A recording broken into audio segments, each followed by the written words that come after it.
How do you make hospitals and other public services better when there's no money to spend? It's a question Ed Miliband's been struggling with for months, but today he gave his answer.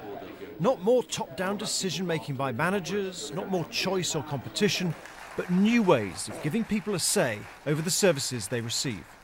Information in the hands of the users, not hoarded by the state. Patients, parents and others linked up with each other, not left on their own. Decisions made by users and professionals together, not by professionals on their own. And power devolved down, not concentrated at the centre. So what might his plans mean in practice? Well, he said Labour would give parents a new power to send inspectors into schools, to raise standards and even sack head teachers. He promised patients and local people an automatic say in decisions about changes to the local health services. And he said people would get more access to data about the public services they're using. But his vision of what he called people-powered public services did not involve market forces. You say that more choice and competition will help improve markets in the private sector. So why do you say that more choice and competition will not improve standards in the public services too?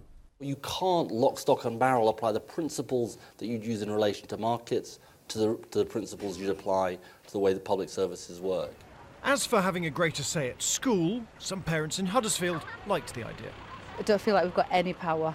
We seem to be getting told what we can and can't do with our children. I think it'd be a good thing to get parents more involved in the running of the schools. I think it's nice to be able to go and talk to them, but also sometimes just allow them to be able to, have some faith in them.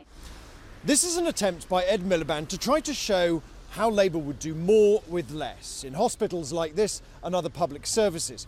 But less money there will be. And one thing the Labour leader wasn't saying today is where he would make those cuts.